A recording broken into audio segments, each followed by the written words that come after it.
Oke, jadi kita akan ulang kembali untuk highlight saja. Ya.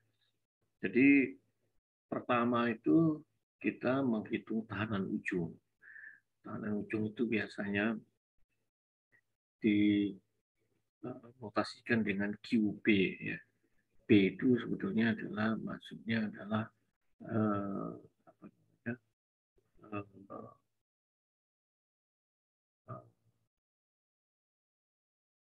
poin, ya. Jadi kenapa dia QP? Karena dia poin. Jadi tahanan ujung, ujung poin itu maksudnya ya di ujungnya itu kan bentuknya poin, masih titik. Nah, oleh karena itu kita akan menghitung berapa daya dukung yang disumbangkan oleh tahanan ujung itu. Ya, tentu ada beberapa. Jadi kalau kita lihat di sini, jadi ada kriteria. Ya, kalau pada tanah lempung ya, berbeda dengan tanah pasir. Ya. Kemudian pada masing-masing lapisan ini ya, berbeda antara tiang pancang dan tiang bor. Nah, jadi itu yang mesti diingat ya. Oke, nah ini mungkin cerita ininya. Ini adalah cerita sejarahnya ya. Jadi pada akhirnya kita sampai kepada untuk menghitung daya dukung ujung itu ya. Jadi QP ini adalah luas ujungnya ya, luas ujungnya dikali tahanannya ya. Tahap QP kecil ini adalah tahanannya ya. Nah, tahanannya itu ya di sini ada sumbangan dari ya. Jadi ini adalah terkait dengan tanahnya apa ya ini. Ya, jadi kalau misalnya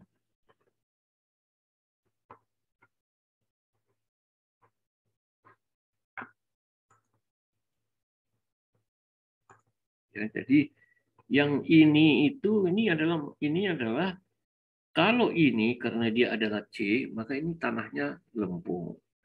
Kalau ini ya karena ini nanti mengandung V, maka ini ada tanahnya pasir.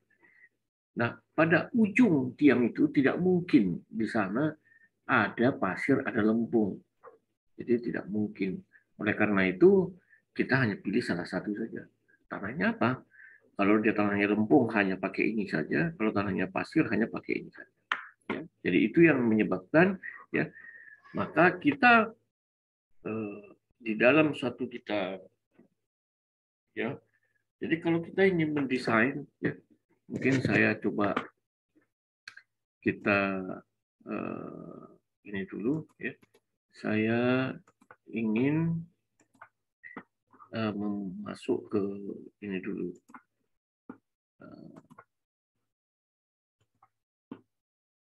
Oke, kelihatan di sini adalah whiteboard ya.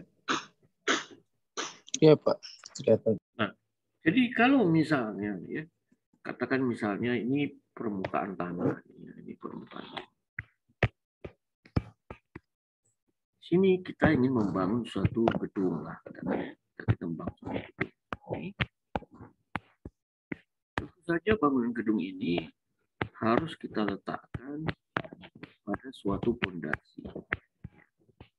Ini adalah suatu pondasi. Nah, pondasi ini, ya, jadi kalau misalnya saya ambil ini pondasinya, tentu saja, ya, apa pondasi yang akan kita buat di sini? Apakah dia pondasi dangkal, ya, ataukah nanti kita tambahkan di sini tiang? Nah, ini sangat bergantung kepada apa? Ya ini tanah di sini. Kalau tanahnya di sini ini, ya, tanahnya itu katakanlah kalau ini bangunannya bisa 1, 2, 3, 4, ini misalnya 4 lantai. Tanahnya ini lunak, maka kita nggak bisa ini hanya pakai ini aja, ya pakai pondasi dangkal saja. Biasanya harus kita tambah dengan pondasi tiang. Nah, untuk kita mendesain pondasi tiang ini, ya, jadi kalau seandainya, ya, ini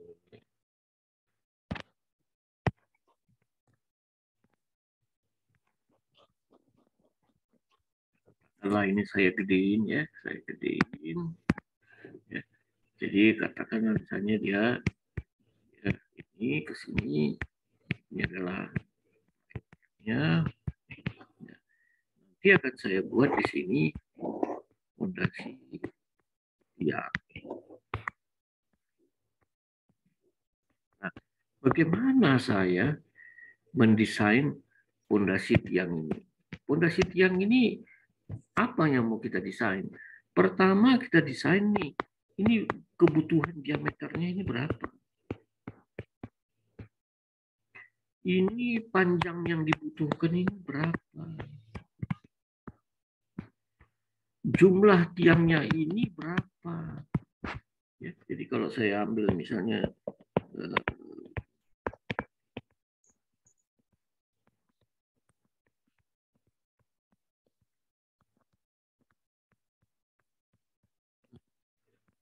jadi di sini ya 3x3. Apakah ini cukup? Jadi itu yang dimaksud dengan desain. Jadi kalau desain itu kita tetapkan ini diameternya berapa, L-nya berapa, ya. Kemudian ya, yang terakhir kita mau pilih apakah ini akan kita bikin apakah tiang panjang,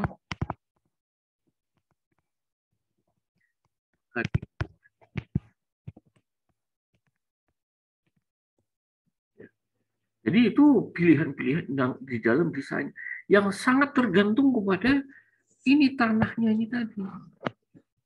Nah, oleh karena itu kita melakukan namanya penyelidikan tanah.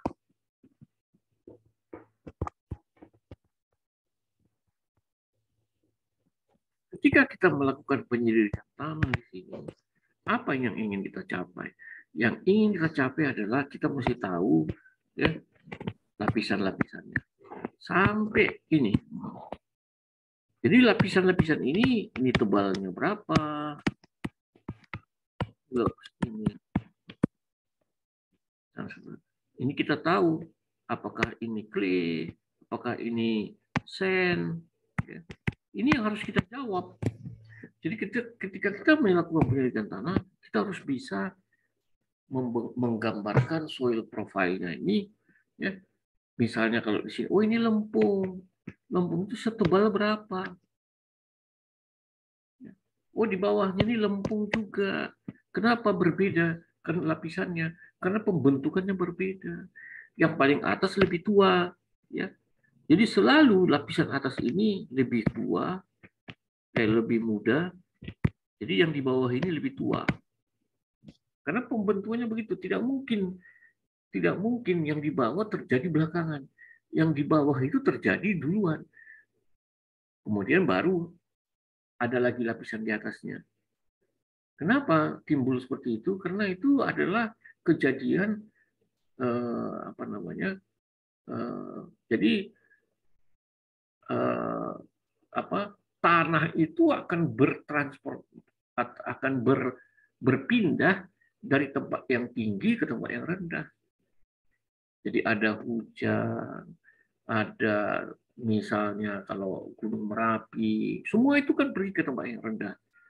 Nah, makanya itu ya lapisan-lapisannya itu berasal dari tempat yang lebih tinggi. Ya, jadi kalau misalnya katakanlah misalnya daerah Jakarta ini kan banyak berasal dari dari daerah pegunungan ya, karena dia menuju ke laut. Tempat yang rendah itu adalah laut. Ya. Jadi, tapi itu terjadi kapan? Bukan terjadi dalam 100 tahun belakangan, bukan. Itu terjadinya mungkin jutaan tahun yang lalu. Jadi sehingga terbentuk lapis-lapis. Pada umumnya, ya, pada umumnya semakin dalam lapisan tanahnya semakin lebih kuat. Kenapa? Karena dia ketimbun kan. Yang lapisan di bawah itu ditimbun oleh lapisan atasnya. Lapisan di atasnya itu kan punya urat, ya nekan yang di bawahnya.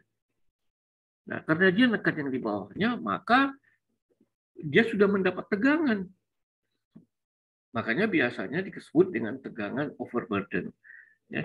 Jadi kalau ada misalnya disebut dengan, jadi kalau ini, ya, ini, jadi kalau misalnya kita ingin mencari di sini tegangan overburden, ini tegangan over. Jadi ini tegangan yang terjadi di sini adalah akibat berat tanah di sini, akibat berat tanah di sini, akibat berat tanah di sini, akibat berat tanah di sini. Ya, jadi ini sehingga di sini ya tanahnya di sini sudah lebih padat dibanding dengan di atasnya. Kenapa? Karena ditekan. Nah, itulah sebabnya ya sebelum kita mendesain pondasi tiang ini, kita sudah harus tahu lapisan-lapisannya ini. Yang data-datanya kita peroleh dari penyelidikan tanah. Nah, itu yang pertama yang harus kita, tidak mungkin kita mendesain tiang ini kalau ini kita tak tahu. Ini belum ada gitu. Jadi tidak bisa misalnya, tolong desain pondasinya. Penyelidikan tanahnya ada ini. Tapi dari penyelidikan tanah itu tidak bisa dibuatkan perlapisan tanahnya. Ya tidak bisa. Oh, ada di sini. Apa sondir? Berapa biji sekian. Terus berdasarkan itu dibuat nggak perlapisan tanahnya? Nggak tahu. Oh, ya nggak bisa. Ya kenapa? Nanti akan kita lihat bahwa ketika kita mendesain pondasi tiang itu, kita harus tahu lapisan ini lapisan apa. Kalau kita nggak tahu lapisannya, ya artinya kita harus melakukan penyelidikan tanah terlebih dahulu. Ya. Oke, kira-kira seperti itu ya. Ini sebagai pengantar dulu supaya dapat gambaran. Kalau ada pertanyaan silakan. Coba silakan kalau ada yang mau ditanya ya. Terkait yang saya jelasin ini mungkin ada yang belum nyambung atau apa silakan.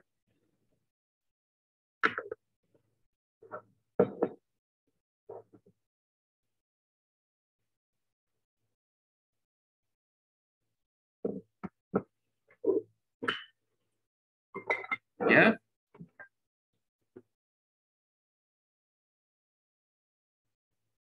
Tuh. Ini kayaknya udah pada tidur semua atau apa ya?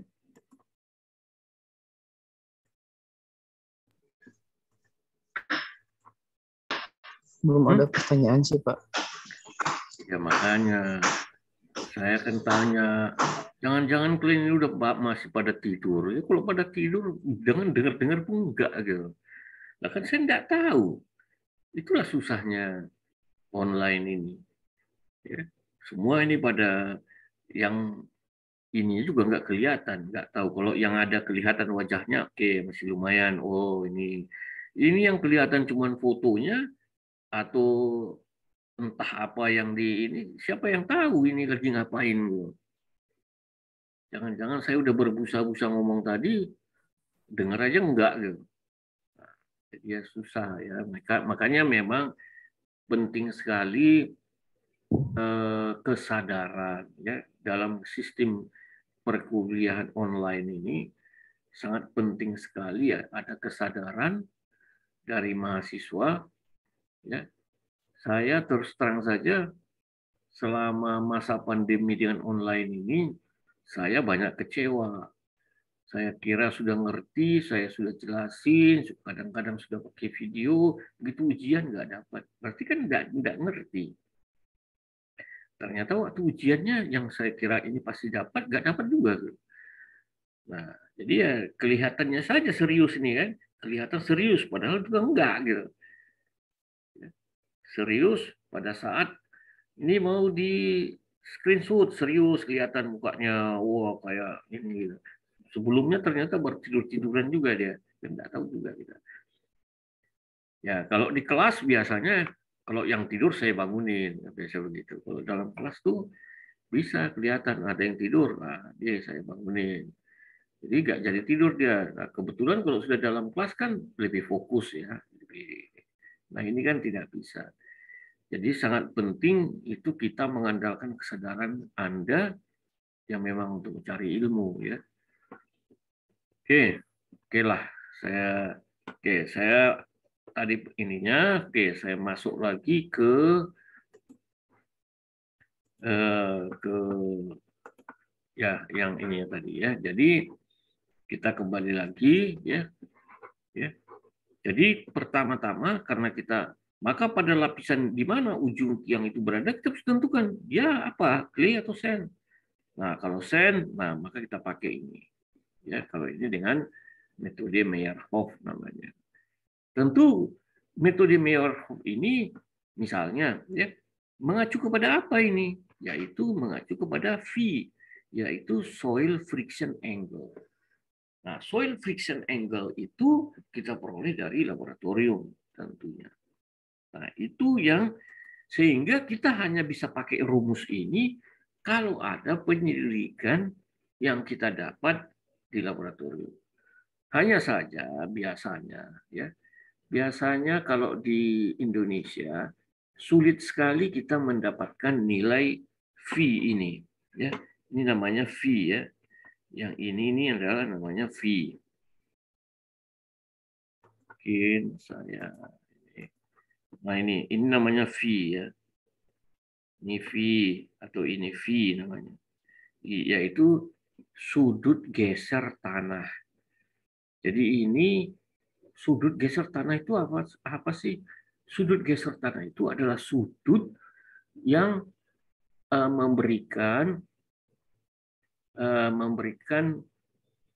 gesekan antara butir-butir kan. Kalau dia pasir itu kan ada butirannya lebih besar sehingga bisa kita lihat, kita bisa rasakan ada butirannya. Nah, gesekan antar butir itulah yang adalah V. Semakin besar V-nya, semakin kuat tanahnya. Sehingga artinya itu ya kalau semakin besar V-nya, itu artinya itu adalah sulit antar butirnya itu lepas. Tapi kalau V-nya kecil, ya maka antar butir itu mudah lepas. Ya, jadi gini, kalau misalnya kita taruh kursi di lantai, kalau kita taruh kursi di lantai itu, kalau misalnya sangat kasar lantainya, kan susah itu digerakkan tuh kursinya kan, karena lantainya kasar. Nah, lantai yang kasar itu artinya adalah sudut antara lantai dengan kursi tadi besar sudutnya, maka susah digerakkan. Ya, kalau sudutnya kecil, katakanlah misalnya lantainya licin, nah kan mudah digerakkan. Nah, jadi itu semakin kasar antara butir-butir, itu artinya sudutnya semakin besar. Maka semakin kuat tanah itu. Tanah itu ya kalau sudut antara butirnya itu besar, maka dia sulit digerakkan. Artinya tanah itu jadi gini, tanah itu akan gagal kalau dia bergeser. Nah, itu tadi seperti lantai dengan kursi itu tadi. Kalau dia bergeser, artinya butir-butirannya lepas kan? Nah, artinya jadi kalau tanah itu, terutama kalau dia pasir, karena mengandalkan V-nya, yaitu sudut gesernya tadi, maka ya kekuatannya itu adalah tergantung kepada sudut gesek antar butirnya. Ya. Jadi semakin besar sudut geseknya, maka semakin besar dia atau semakin susah dia terlepas. Semakin susah dia terlepas, maka semakin kuat tanah. Ya, jadi seperti itu. Makanya kita mengukur V-nya ini tadi. Cuman Kalau pasir itu kita sulit kita mengukur V-nya. Ya, sulit. Nah, sehingga seringkali kalau namanya pasir ya itu seringkali kita menggunakan data lapangan yang disebut dengan NSPT atau Standard Penetration Test. Ya, jadi menggunakan hasil dari Standard Penetration Test. Nah, itu kita bisa dapat langsung dari lapangan. Ya. Jadi tidak menggunakan rumus ini karena untuk mencari V-nya tidak bisa kita lakukan di laboratorium itu. Nah, tapi ini karena ini adalah memang suatu teori yang sudah dibuat, ya ini sangat terkenal sekali namanya metode Meyerhof. Ya. Nah, jadi seperti saya katakan tadi, ya kita bisa menentukannya itu dengan menggunakan apa? Nilai N. Nah, ini tadi yang disebut dengan N ini. Ini adalah nilai NSPT. Ya, nilai NSPT. Nah, nilai N ini kita setiap kita melakukan penyelidikan tanah, sekarang ini selalu diambil nilai N-nya. Ya. Jadi kalau disebut dengan N1 itu sebetulnya adalah nilai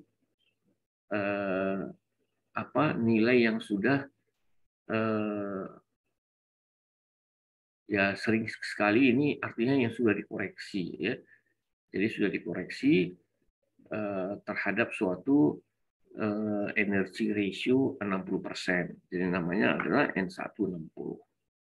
Seperti itu. Jadi kita bisa pakai ini rumusnya ini.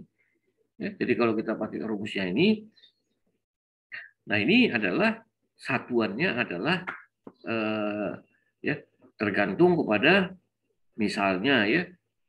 Jadi satuannya adalah satuan pressure atau tegangan bisa kilonewton per meter kuadrat atau pound per feet kuadrat. Ya.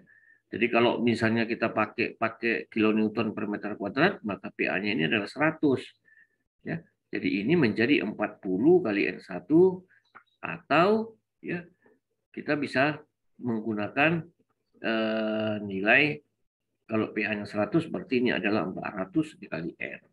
Ya, ini ada kalau kita menggunakan nilai N ya. Nah, ya ini adalah metode ya sangat ini sangat terkenal dan sering kita pakai kalau pada lapisan pasir ya. Jadi ini untuk lapisan pasir. Nah, ini untuk mengambil koreksi N160 tadi ya, begini caranya ya. Saya kira kemarin juga sudah ini saya akan langkahin saja ya. Ya ini juga koreksinya bisa ya. Saya hanya ingin mengulang yang penting-penting saja ya sebelum kita masuk ke yang itu tadi. Mungkin sebagai ini. Nah, ini adalah nilai NSPT ya. Jadi biasanya kalau kita ya ini adalah nilai N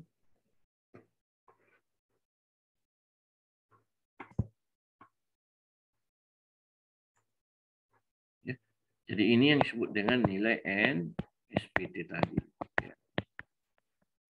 Kalau dari lapangan kita dapat nih ya, nilai NSPT ini kadang-kadang ya orang mengambilnya sampai nilai 60. Ada juga yang sampai 50 maksimum. Nah, kalau ini diambil sampai 60. Oke, kemudian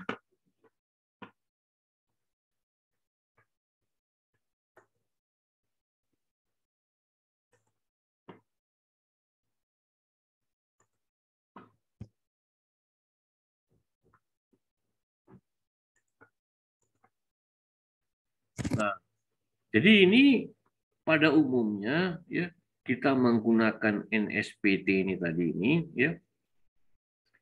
Yaitu ini ya.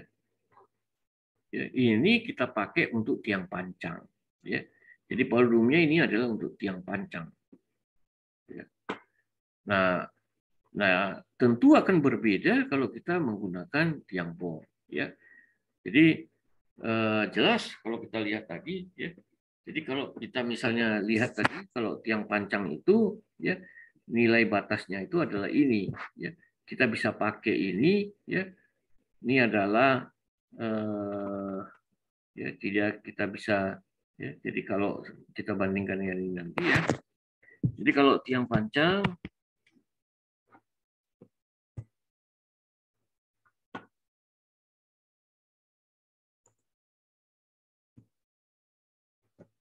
ya. Jadi kalau tiang pancang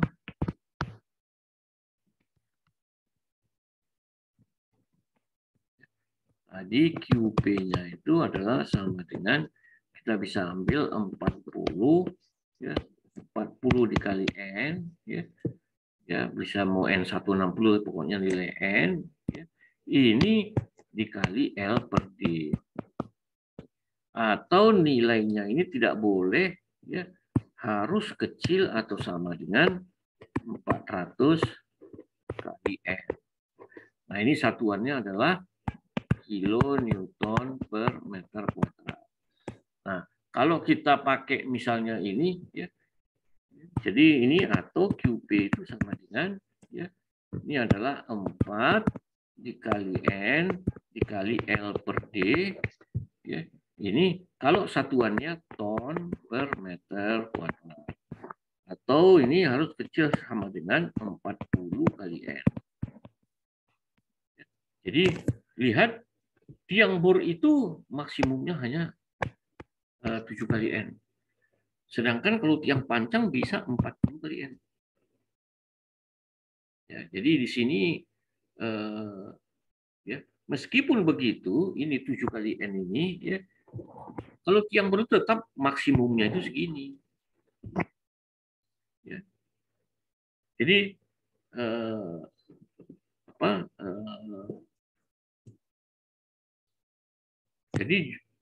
jadi kalau misalnya tiang pancang ini juga maksimumnya itu adalah 1.600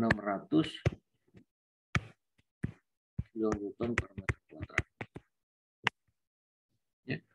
Jadi kalau kita misalnya pakai 400 dikali N, ya, maka N-nya ini juga sebetulnya hanya maksimumnya 40. Jadi tidak bisa kita pakai N itu, ya. Jadi boleh kita pakai nilai N itu, tetapi tidak boleh melebihi angka-angka yang. Jadi kalau misalnya tadi ini, ya kalau tiang bor, ya 7 kali N, tapi tidak boleh lebih dari 400. Kenapa? Karena kalau N-nya kita ambil, ya kalau N-nya ini, ya kalau N-nya misalnya 60, ya, berdasarkan rumus itu berarti 7 kali 60, yaitu 420. Nah, ini nggak boleh. Tetap harus diambil tuh maksimum 400. Ya, seperti itu. Kalau pengambilan, ya, meskipun ada nilai N-nya sampai begitu besar, tapi kita tidak ambil sebesar itu.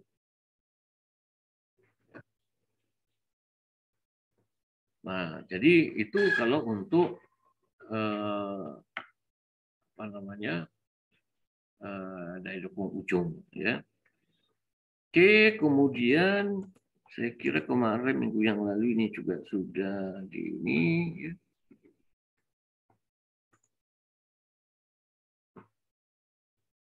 Nah, kemudian, ya, ya, kalau itu tadi adalah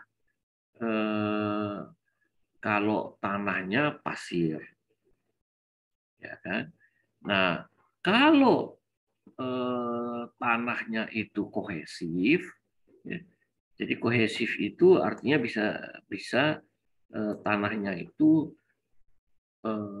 kalau kohesif itu artinya itu lempungnya dominan. Ya. Jadi lapisan tanah itu bisa jadi tidak hanya lempung semua, ada juga pasir, ada juga silnya. Tapi yang dominan di sana adalah lempungnya.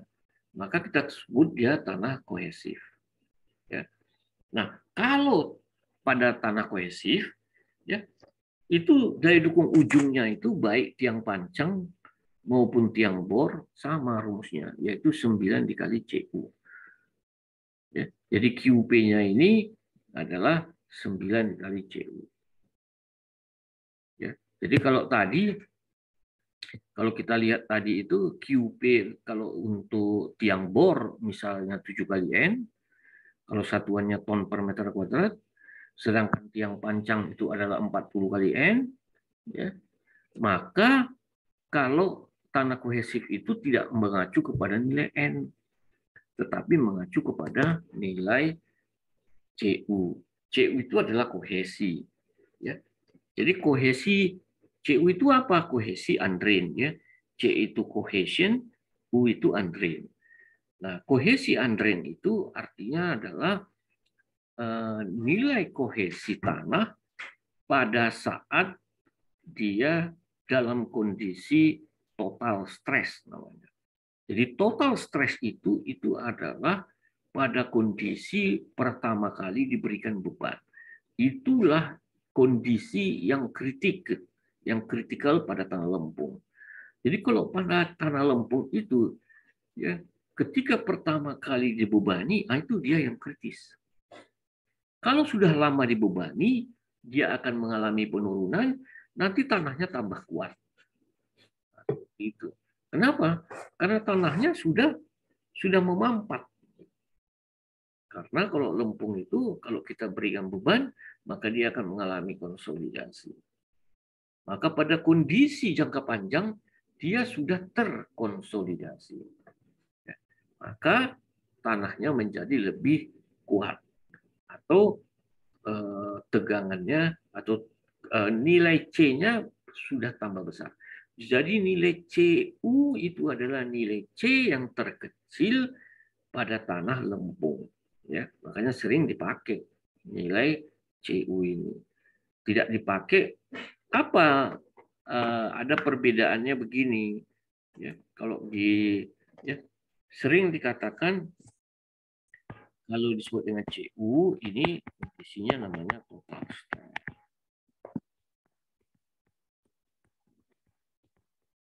Kemudian ada C tanda aksen. Nah, ini yang disebut dengan efektif stress.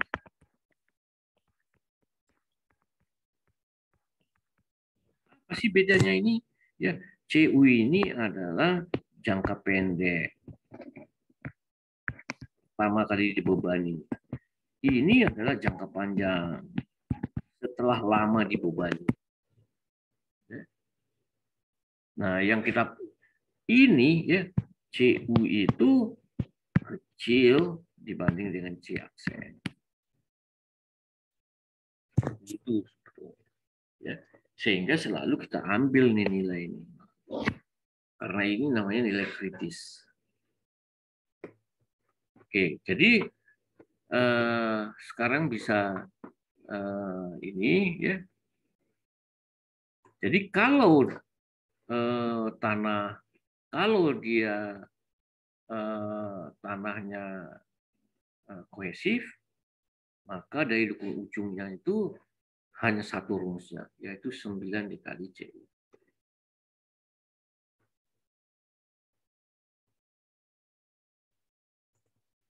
Oke, kemudian, nah ini tadi ya, ini tadi yang ada tadi 40 kali N yang tadi yang diajukan oleh Meyerhof ya. Nah, ini tadi ya, harus ya dia itu tidak boleh lebih dari 1.600. Ya, jadi 1.600 ini nilai N-nya itu 40. Kalau nilai N-nya 40 kan maksimum 1.600. Nah, kemudian nilai N yang kita pakai, karena kita pakai ini kan ujungnya ini, yang mau kita tahu itu dari dukung ujungnya. Maka nilai N yang kita pakai itu, ya kita sebut nanti namanya nilai N design, itu kita rata-ratakan seperti ini cara merata-ratakannya. 4 kali diameternya di bawah, kita sebut misalnya dia N2, 10 kali diameter di atasnya, kita sebut dengan N1, maka kemudian ini kita rata-ratakan. Nah, jadi begitu cara mencari N. Jadi bukan nilai N persis pada ujungnya, bukan. Tetapi kita ambil rata-ratanya. Ya. Nah, itu yang penting yang harus diingat dan harus dipatuhi bagaimana metode untuk mencari QP.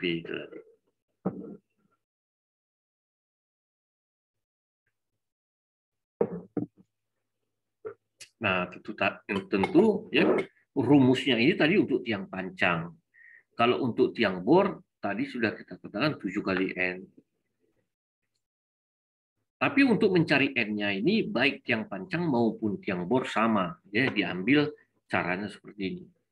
Ya, untuk mencari rata-rata nilai N itu ya pada ujung tiang yaitu diambil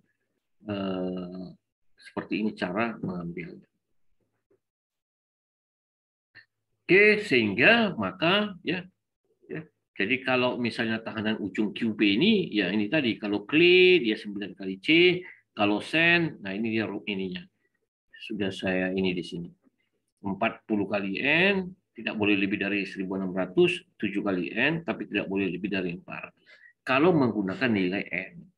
Ya, seperti ini. Nah, ini sudah kemarin, ya.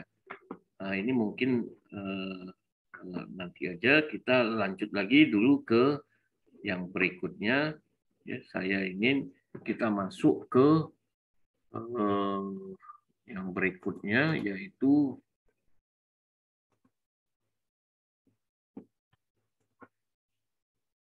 oke, stop share dulu. Saya akan mengambil yang berikutnya itu adalah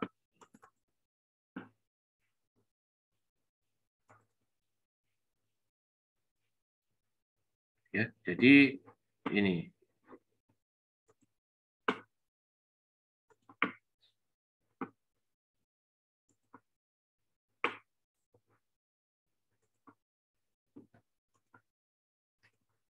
Oke, jadi kita ya ujungnya sudah ya, masuklah kita. Saya kira ini saya lewatin aja dulu ya karena ini. Nah, jadi kenapa kita tadi mencari QP ya. Jadi ini dia QP. Nah, sekarang kita cari QS ya. Sehingga dikatakan tahan ujung kemudian tahanan geser selimut. Nah, jadi seperti ini. Kenapa diambil ya QP ini tadi di ujungnya, kemudian QS ini adalah gesekan tanah dengan tiang ya. Maka dari kalau kita dapatkan nanti QS, maka kita cari QU ya. Dari itu baru kita cari QO ya, jadi QU dibagi FS. Nah, biasanya FS-nya kita ambil adalah 2,5. Oke. Nah, ini kembali seperti tadi juga ya, tahanan geser selimut. Oke. Nah, jadi kalau tahanan geser selimut itu ya karena dia adalah kalau dia tanah kohesif ya tentu ya jadi dia kalau dari tanah kohesif ya jadi ini jadi QS itu adalah ya unit friksi antara tanah dengan tiang kemudian dikali dengan sepanjang tiang kemudian dikali keliling ya jadi ini keliling ya jadi kalau misalnya kita balik lagi ke ini gambarnya tadi ya jadi QS ini adalah ya nanti kita cari Q kecil ya Q kecil itu adalah friksi ya unit friksinya kemudian dikali panjang tiang dikali keliling ya. Jadi kenapa karena ini adalah selubung atau skin ya skin itu kan selubung. Jadi kalau luasan selubung itu adalah ya keliling dikali panjangnya. Nah, beda tadi kalau yang ujungnya ini adalah bukan keliling tapi luas ya. Jadi kalau misalnya saya ini jadi kalau yang ujung tadi ini ya jadi kalau misalnya saya gambarkan tiangnya itu ya kira-kira Kalau misalnya penampangnya kan begini nih, ini penampangnya. Misalnya tiangnya begini, ini begini. Nah, jadi kalau yang bekerja di ujungnya ini, ya, tentu adalah luasan ini kan, luasan ini, luas. Ya, jadi kalau misalnya ini ukurannya misalnya D, ya luasnya misalnya VD kuadrat, ya kan ini luas dari ini. Nah, kalau yang gesekan, ini kan gesekan nih, gesek di sini juga gesek sebelah sana. Nah, karena ini adalah gesekan, tentu yang kita pakai itu adalah ya kalau penampangnya tadi seperti itu, ya ini ya, kelilingnya. Ya. Jadi kelilingnya ini dikali apa? Dikali ini, dikali panjangnya ini. Jadi seolah-olah selubungnya. Ya. Jadi selubungnya yang kita, jadi luas selubungnya. Jadi kalau misalnya ada, inilah saya ambil contoh, misalnya ada suatu tiang, ya, tiang akan dia seperti ini.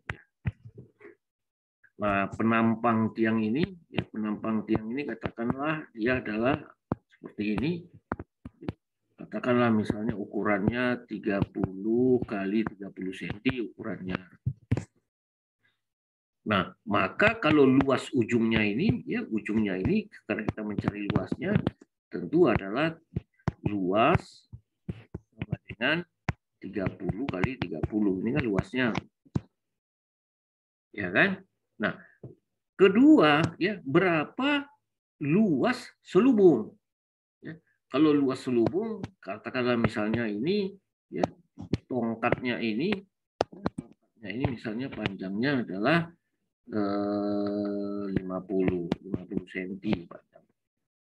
Maka luas selubung adalah, ya, ini adalah keliling, ya. Jadi kalau keliling adalah 32 kali 30 tambah 30, ini kan keliling nih. Dikali berapa? 50. Jadi beda antara luas penampang dengan luas selubung. Ya, jadi seperti itu. Ya. Jadi maka kalau namanya gesekan kulit, maka selubungnya yang kita cari luasannya. Ya. Seperti itu. Sehingga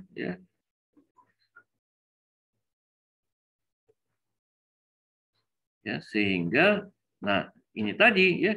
Jadi L ini adalah panjangnya dikali kelilingnya, karena kita mau cari luasan ini, luasan selubung. Nah, kalau ujung tadi adalah luasan penampang. Nah, untuk mencari QS ini atau unit friksi, ya, kalau tanahnya kohesif, itu rumusnya adalah alfa dikali CU. Nah, kita pakai lagi tadi ini nilai CU, tapi di sini adalah menggunakan nilai alfa. Alfa itu adalah adhesi, ya. Jadi itu adalah sifat tahanan antara benda yang tidak sama. Kalau ini bendanya apa? Ya tanah dengan tiang. Tiangnya kan nggak mungkin tanah. Jadi berbeda materialnya. Makanya namanya adhesi. Sedangkan kalau kohesi itu adalah sifat tahanan antara butir-butir tanah. Ya. Jadi kalau tadi ada gesekan antar butir, kalau ini kemudian ada lekatan antar butir. Jadi kohesi itu adalah lekatan antar butir. Ya. Nah, maka ya dengan rumus QS-nya tadi ini adalah luas selubung, maka dikali dengan QS, di mana untuk mencari QS itu ya kohesinya dikali alfa. Ya. Oke, kemudian untuk mencari alfa, ya, kalau untuk tiang panjang kita menggunakan metode ini, ya, kita bisa pakai ini, ya, kalau namanya tiang panjang atau pakai rumus ini, ya. Atau pakai dari yang diajukan oleh Tomlinson, ya, pakai ini, pakai gambar ini, ya. Jadi berapa alfanya? Alfanya tergantung kepada rasio antara kohesi dengan tegangan vertikal. Ya. Atau kalau kita mau pakai tiang bor, ya, jadi akan berbeda antara tiang panjang dan tiang bor. Ya. Kalau tadi ujungnya itu tiang panjang tiang bor itu sama, yaitu 9 dikali CU. Nah ini tidak. Kalau tiang panjang boleh kita ambil angkanya itu dari ya, dari 1 sampai kalau kita lihat ini ya, ini angkanya berapa dari 1 sampai 0,5. Dari 1 sampai 0,5 kalau Tomlinson. Kalau yang menurut API ini adalah American Petroleum Institute ya. Ini dari 1 sampai 0,5 juga. Jadi boleh kita ambil alfa itu dari 1 sampai 0,5 atau 0,5 sampai 1. Itu kalau untuk tiang panjang. Kalau untuk tiang bor, kita hanya mengambil 0,55 saja. Jangan menggunakan alfa sama dengan 1 untuk tiang bor. Jadi tiang bor itu hanya maksimum 0,55. Seperti ini yang dibuat oleh Gris and One. Ya. Nah, kemudian ya tahanan gesek kulit ini kalau pada tiang bor itu ya tidak boleh lebih dari ini. Jadi nilai QS itu ya maksimum hanya 1 kg per cm kuadrat atau 100 kilonewton per meter kuadrat. Ya, jadi QS ini sama kalau kayak QP tadi ada nilai batasnya. Ya. Kita udah lihat tadi ada QP itu batasnya, QS juga ada batasnya. Tetapi kalau untuk tiang bor, ya. Kalau tiang bor dibatasi, kalau tiang panjang tidak dibatasi. Ya. Kenapa? Karena tiang bor itu gesekannya itu ya karena dia dibor ya beda kalau tiang panjang itu dipancang sehingga gesekannya itu mencengkram gitu ya. Kalau bor tidak. Ya. Oke. Nah, kalau misalnya kita jadi kalau untuk yang tadi itu adalah untuk tanah kohesif, kalau untuk tanah pasir ya. Nah, ini kembali tadi. Kalau untuk pasir kita pakai V ya. Jadi kalau pasir kita pakai V ya. Sehingga kalau untuk ini ya untuk tiang panjang ya kita menggunakan jadi ini kita bisa menggunakan rumus ya yaitu K dikali sigma dikali tangens delta. Nah, ini semua bergantung kepada V ya. Jadi bisa misalnya kalau untuk tanah pasir ini ya untuk tiang panjang kita menggunakan ini tadi rumusnya ya di mana delta itu bisa kita ambil dari sini ya. Kemudian ya, nilai K itu bisa kita ambil ya. Misalnya kalau misalnya pipa baja misalnya ujungnya terbuka kita ambil 0,8. Nah, kemudian ada juga masalah ya kalau tiang panjang itu ya kalau misalnya kita menggunakan jadi tiang panjang itu dipukul pakai hammer ya itu boleh kita ambil K-nya sama dengan 1 ya. Atau mungkin kita bisa lihat di sini ya. Jadi kalau misalnya pakai untuk tiang panjang di pasir itu kalau kita pakai misalnya nilai N ya maka kita bisa mencari QS itu 0,1 N kalau displacement kecil. Apa maksudnya displacement kecil? Kalau sekarang ya, kalau sekarang ini kita memancang itu kadang-kadang tidak dengan dipukul menggunakan hammer, tapi ditekan, yaitu hydraulic check. Jadi kalau pakai hydraulic check itu kita pakai itu rumusnya 0,1 N. Tetapi kalau pakai hammer boleh kita pakai 0,2 N. Ya, jadi seperti itu. Ya, jadi tidak sama ya jadi meskipun sama-sama tiang panjang tapi rumusnya berbeda tergantung kepada make alat panjangnya apa Karena pemancangan itu akan mempengaruhi nilai daya dukungnya. Ya. Jadi ini perlu dilihat ya. Jadi tidak makanya sangat penting sekali ketika kita mendesain pondasi tiang, kita mesti udah tahu. Ya, pertama nanti mau menggunakan apa. Oke, pakai tiang panjang. Oke, pakai tiang panjang tuh tiang panjang apa? Ya. Jadi itu yang harus kita juga desain. Tidak bisa kita ya mendesain tanpa kita tahu nanti waktu dipancang itu pakai alat apa. Nggak tahu kita. Itu nggak bisa kita desain. Oke, kemudian, nah ini juga ada, ya ini zaman dulu, dulu memang pakai 0,2. Kenapa? Karena dulu selalu dipakai hammer. Kalau sekarang kan ada yang pakai jacking.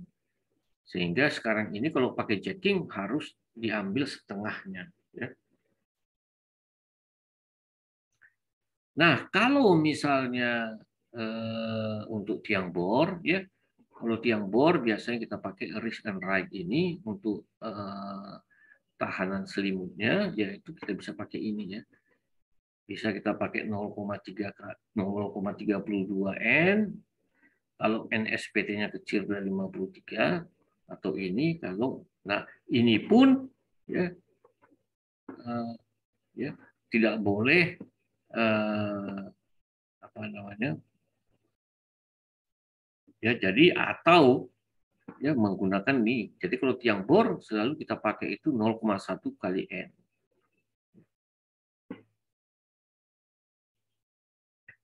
Nah, untuk tanah pasir ya ini juga tidak boleh lebih besar dari jadi QS ini ya kalau untuk tanah pasir ya itu tidak boleh kita melebihi dari ini. Jadi 1,6 TSF kalau dia tiangnya tiang bor ya.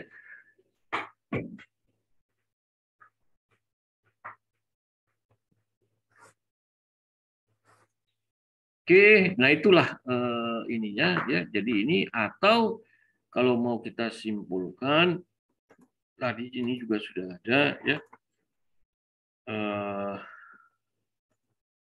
Jadi saya mau lihat lagi ini ya. Jadi ini sudah nanti lihat ya ini. Nah itu kita summary-kan di sini. Jadi ini summary-nya tadi ya. Jadi kalau untuk gesekan atau tahanan selimut ya, kalau dia tanahnya clay maka kita gunakan ini tadi ya alfa kali C ya alfa kali CU tapi alfanya adalah berbeda antara tiang panjang dengan tiang bor. Kemudian kalau pasir, nah ini kita ambil 0,2 N tapi maksimumnya adalah 2 TSF. Kalau tiang bor 0,1 tapi maksimumnya 1 TSF. Nah, kalau ujungnya adalah itu. Nah, ini kalau dengan menggunakan nilai N, ya.